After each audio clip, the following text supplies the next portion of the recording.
Imagine renovating your backyard only to unearth a nightmare that spread carnage to everything you know. When Jenna and I first decided to leave the city, we thought it would take months, if not years. So when I learned that I had inherited an old house from a great aunt I didn't even know I had, it felt like a ticket to a new life. Nestled near the woods, far enough from the nearest neighbor, it promised the perfect escape from the relentless noise of city life. The house was no mansion, but it was big, with its vast halls and wraparound porch. The open quietness of it all was a stark contrast to my previous life in my cramped apartment. I feel like I'm living some cottagecore fantasy I never knew I wanted. I laughed at her, but I knew what she meant. I seemed unbelievable, and come to find out it was. It was the kind of place that immediately felt like home, despite its creaky floors and the way the wind seemed to whisper through the eaves at night. After settling in a few days later, we decided to renovate the backyard of our newly inherited home on Elmswood Drive. We envisioned a peaceful garden, perhaps a small pond. What we didn't expect to find was an ancient well, hidden beneath decades of overgrowth and soil. As soon as we cleared the debris and dirt around the well, we saw it was exposed about 2 feet out of the ground. I saw her looking at it and trying to avoid a complete overhaul on a well we'd never use. I said, "Let's just get rid of it so we can smooth out this area." Are you sure? We can just fill it in and work around it, can't we? Are you kidding me? We don't even know how deep it is, and it could be a fortune filling it in. I can knock off the top, put planks or something over it so it's level and cover it up that way. That is the stupidest idea. What if one day we forget it's there and fall in? Don't worry, I have an idea. I know exactly what I'm going to do. I, in fact, did not have an idea, but I wasn't going to tell her that. So there I was, walking back to the well after trying to think of something in the shed. And what was my bright idea? Smash it. I'd smash it down and do exactly what I said I was going to do in the first place. So there I was, my sledgehammer slamming into the side of the bricks and watching them fall into the well. It was so deep I barely heard them hit the bottom. Then I was done. I stood back looking at my progress. It was then, staring at my handiwork, that the atmosphere changed. The air grew heavy, thick, almost as if you were to step outside on a humid day. The first night after uncovering the well was disturbingly quiet. Utter silence. No insects, no wind rustling through the woods. Nothing. But soon, that would change. One night, it was just past 2 a.m. and I woke up thirsty. As I rolled over to get out of bed, I noticed movement at the bedroom door. A gentle swaying that wasn't quite right. Peering through the darkness, my eyes adjusted, and I froze. I blinked, and there it stood in full horrifying detail. Gaunt, with grotesquely elongated limbs and a distended belly, its skin abnormally pale and veiny like the underbelly of a fish. Its eyes, large and unblinking, fixated on us with an unsettling intensity. Paralyzed with fear, I tried to nudge Jenna awake without taking my eyes off the thing. As she stirred, the creature cocked its head, a grotesque mimicry of curiosity. Before Jenna could fully wake, the creature vanished, as if it had never been there. In the following weeks, strange occurrences had become almost routine. Things were moved from where I left them.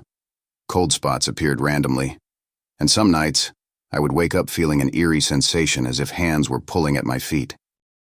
I shared everything with Jenna, who was skeptical but concerned. If this is bothering you that much, we can always go back to the city. Even if I wanted to go back, we put all of our money towards moving out here. I don't know. I'll think about it. After speaking about it out loud, it seemed to help. The air felt lighter, less alone, less oppressive somehow. As if just letting Jenna know what was going on took some of that burden off of me. But the peace was short-lived. One evening, while Jenna was away on a business trip, the disturbances returned with a vengeance. This time, the creature didn't just appear, it spoke. In my dreams, I heard its raspy, whispering voice. "Why did you wake me from my slumber?" The creature hissed, its voice echoing like a wind through dead branches. I immediately flashed back to knocking the bricks into the well. "We didn't mean to," I replied. my voice barely a whisper. "We were just working on the garden and I'm sorry. We don't want any harm." The garden. It mused, almost mockingly. Jack, is that you? I turned to see Jenna. I knew somewhere back in the recesses of my mind that I was dreaming, but it still startled me to hear her voice. What's going on? Then she saw it, her eyes growing wide. Jack, what the fuck is that? Quiet, child. You say you don't want any harm, yet you have unearthed and unsealed the well that holds me to this realm. Do you understand the chaos you have unleashed? The feast these creatures will have on your world? Know this, I am bound here to protect this land, a land that is of your own bloodline. You disturbed the markings that help keep those who want to consume your world contained. You must make this right. You must put the markings back. "We'll seal it again," I promised. "I can rebuild it." The sigils. Find the sigils. Redraw them. Bind me once more and close the doorway. It rasped before vanishing. And in that instant, I was pushed out of my own dream. I sat up in bed, sweating. The dream too vivid, too real. I had just convinced myself that that was the craziest nightmare I've had when my cell rang. Jack, I just had the craziest nightmare. There was this creature, and you were there, and... She was almost manic trying to get it all out. "Jenna, I just woke up from the same dream. Not a similar one. It was exactly the same." How is that possible? "I don't know, but I think you need to come home." Over the next few days, the creature appeared both in our waking hours and in our dreams, each time revealing more of its story. It claimed to be a guardian of doorways, tied to the land through old magic. It spoke of wars in otherworldly realms, and a friend in battle, an ancient witch who had helped him place sigils around the well to contain the chaos within and protect the land. Each time it came, it was still scary with its unblinking eyes, but we were driven by a mix of fear and a strange sense of responsibility to our inheritance. Jenna and I agreed to help the creature. Under its guidance, we began to rebuild the well I damaged, drawing new sigils around the inside. The creature instructed us on the placement and strokes. Each intricate symbol claimed to strengthen the bond between the land and my lineage. The creature let us know we were close, and in completing this act, it will then be able to be at peace once more. Yes, It whispered, and for the first time a grin spreading across its gaunt face that made me shudder. yes, this feels right. Thank you, too, for restoring the natural order. And that night, everything changed. We were visited not by the creature, but by the spectral form of an ancient witch.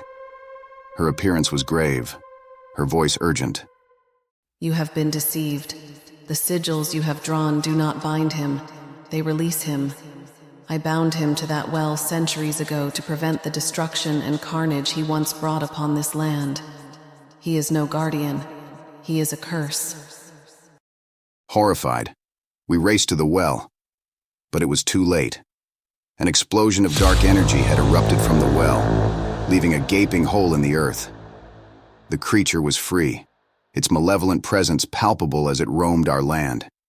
We could see its trail through the woods by the burnt embers and decaying trees it left in its wake. We had unwittingly unleashed a nightmare, not secured a guardian. Now Jenna and I face a landscape altered by our actions.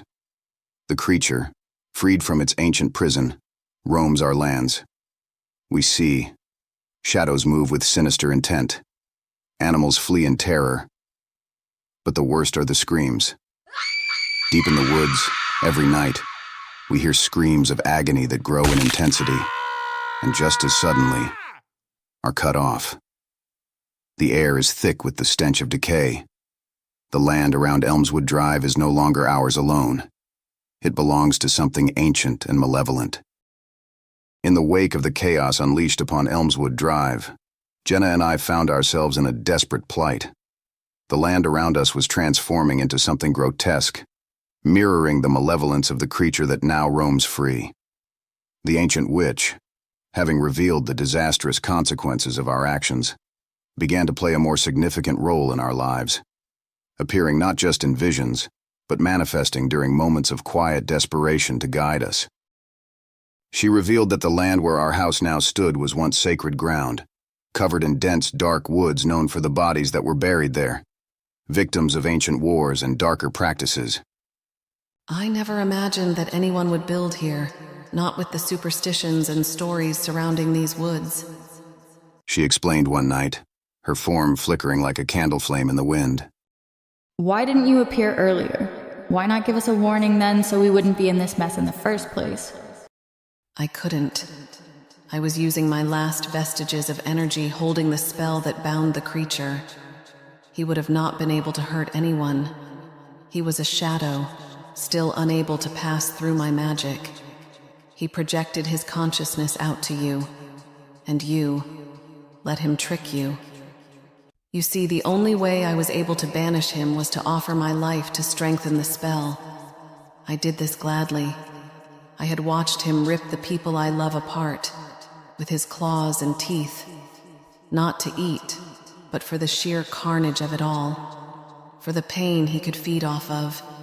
He bathed in blood, so I offered mine, so he could bathe no more. We were silent. I could tell Jenna was regretting what she said, because we both knew that is exactly what happened. Just then we heard a scream, so loud it sounded like it was coming from inside our house. Then, as all the others, it abruptly stopped. Our hearts pounding, we turned to the ancient witch. She had such a sad expression. Just then, light started to crawl through our windows. Dawn was coming, and I let out a breath. He seemed to only hunt at night. I begged Jenna to stay in the house, but she wouldn't. As I opened the back door, I was hit with a smell of copper pennies. Blood. It was everywhere. And so were the pieces of the body. Jenna didn't scream, but she couldn't hold back the vomit spraying from her mouth. I immediately pushed her back inside. We have to call the police. Jenna, we can't. Who's going to believe us? Once we tell them how this happened, they will blame us for the body. Worse, once we are taken, that thing will still be free. It was then I turned to the witch and asked for her help.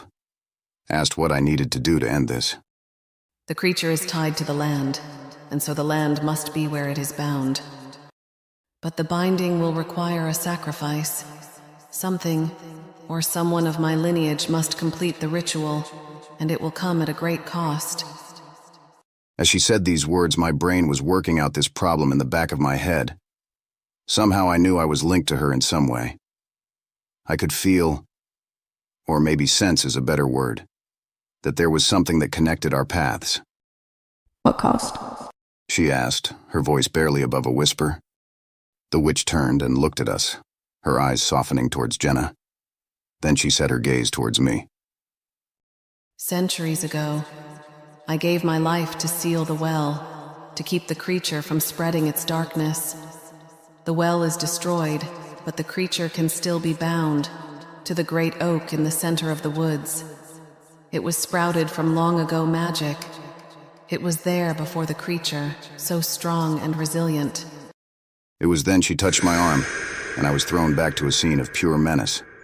I saw body parts everywhere. The ground was literally soaked with blood. That's when I heard laughing. It was the creature with its unblinking eyes, sinew and strips of skin hanging from its teeth. And I just knew that he ripped the man she loved apart. That's when I saw her. She was crawling. No, that wasn't right. She was dragging herself. Her legs, they were gone. That wasn't quite right either. I then realized what I was seeing. They had been ripped off. I saw her bones dragging across the dirt, leaving marks where they parted the earth. Then there was the blood she left in her wake. And he was laughing at her. She finally made it to the well, laid her hand on it, and with her last breaths bound herself and the creature to its depths. You see, to bind it to the tree, another sacrifice is needed. Jack, You are of my bloodline, and thus, only you can complete the binding. The weight of her words hung heavy in the air as we processed the grim reality. The choice was mine, and while Jenna protested, arguing there had to be another way, the witch assured us there was none. If the creature was not bound, it would spread beyond Elmswood Drive, bringing destruction and despair wherever it roamed. Determined to protect Jenna and restore peace to the land that had welcomed us, I agreed to the witch's terms. Under the cloak of nightfall, armed with ancient symbols and chants the witch taught us, we ventured into the woods.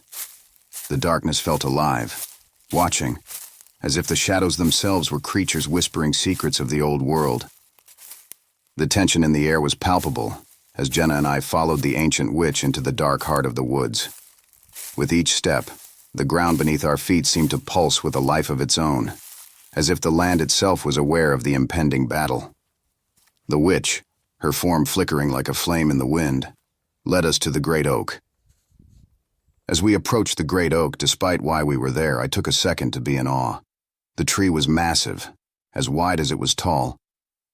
This tree grew from a seed nourished by the blood of those who fell protecting this land from the creature you have freed. It is here we must bind him once more, but be warned, the creature will not be ensnared easily. As night deepened around us, shadows twisting in the dim moonlight, the air grew thick with the stench of decay. It was then we heard rustling in the distance and knew we were running out of time. Suddenly, a low growl echoed through the trees, and the creature emerged from the darkness. Its form more terrifying than ever. It no longer resembled a grotesque, frail thing, but truly a monster. It was huge, towering, with razor-sharp teeth, which I knew because it had part of a torso in its mouth, pierced in place. It was then it stood, and removed the body from its teeth with a sickening sound of sliding meat. He threw it, as if discarding trash, the body slamming against a tree trunk with such force it sounded like a shotgun blast. Foolish humans, do you think you can bind me again? I am older than you can imagine, older than these woods, older than the witch's bones that lie beneath this ground. I am beyond ancient, born from the darkness between the stars. Its voice hissed and echoed through the trees. The witch stepped forward, her spirit brightening with a fierce light. You were bound once, and you will be bound again, creature. This land is not yours to corrupt. Tabitha, it's a pleasure to see you as always. I see you can stand again. How is that love of your life doing? Oh, that's right. After I pulled the skin off of his face, he didn't look like he was doing so well. It was a mercy, really, me reaching in and pulling out his heart. I mean, people really don't come back from that type of face wound. Alas, it looks like he moved on while you stayed, stuck in limbo. What a pity. As the creature spoke, Jenna began chanting the ancient spells. I rushed to the base of the great oak, my hands trembling as I started to draw the sigils. The creature laughed, a sound that chilled my soul, and attacked. Tendrils of dark energy shot towards us, tearing up the earth as they aimed to stop us. I heard Jenna scream. As I turned back, I saw her running just as the earth caved in where she was moments ago. My heart was pounding, but she was safe. We had to stop this madness. "Jenna, keep going!" I shouted, dodging a tendril that crashed into the tree beside me. The witch countered, her own power flaring up, creating a shield that momentarily held the creature at bay. I glanced to see the witch's, or Tabitha's, spirit, her form brighter and more solid than I had ever seen her, battling to hold us in her shields as the creature crashed down on them. I could see the ripples across the sky. I realized I was looking at Tabitha's power. The ripples distorted her almost translucent shields. When I looked back, she seemed to be almost bending backward as the creature was slamming itself into her barriers. "Jack the sigils now!" Tabitha yelled over the roar of the creature's rage. Her form flickered under the strain, battling to maintain the shield.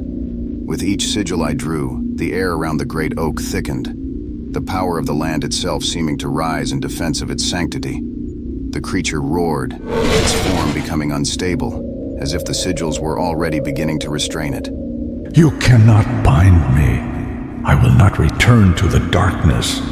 It howled, lunging forward with renewed fury. A massive tendril broke through Tabitha's shield, knocking me to the ground. I scrambled to my feet, pain searing through my shoulder, and completed the last sigil just as the creature reached for me. A blinding light exploded from the tree, enveloping the creature, Tabitha, and me. Finish it, Jack. Bind him. Tabitha's voice echoed in my head. With the last of my strength, I sliced and pressed my palm against the tree, the light intensifying around us. The creature's screams filled the air, a sound of ultimate despair, as the sigils glowed brightly, pulling it into the tree. The battle ended as quickly as it had begun. The light dimmed, leaving only the faint glow of the sigils on the great oak. Jenna, her face pale with shock, found herself alone by the now quiet massive tree. The creature was gone, bound once again, but so was I.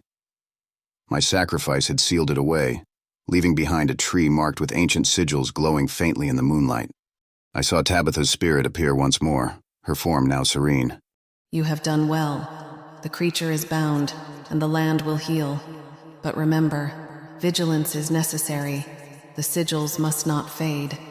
Jenna looked at her with tears streaming down her face, and I knew she thought Tabitha was just speaking to her. But this message was to the both of us. I will be bound to this land just as Tabitha was, just as my ancestors before her. Looking at Jenna and the swell of her belly, I knew I made the right choice. Jenna and I stood by the great oak, the silence of the early morning, a stark contrast to the night's chaos. Jenna promised she would watch over the land and make sure the sigils would never fade.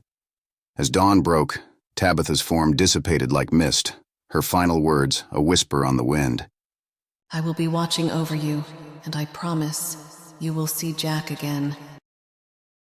I can see anywhere the forest reaches. Tabitha visits me in the realm I am in now. She is teaching me how to harness my abilities and strength, so that one day, I too will have a spectral form. Being in this new realm, I did learn one thing. Not all things said by the creature was a lie. There is a doorway, and there are other creatures who are knocking to get in. Things that are much worse. I hear them scratching, trying to tear the fabric between realms. Tabitha let me know. There will come a day we will have to face what is on the other side. But for now, I will watch over my land and my family. Thank you for listening. I hope I was able to create an escape from your daily grind. Well, until we meet next time.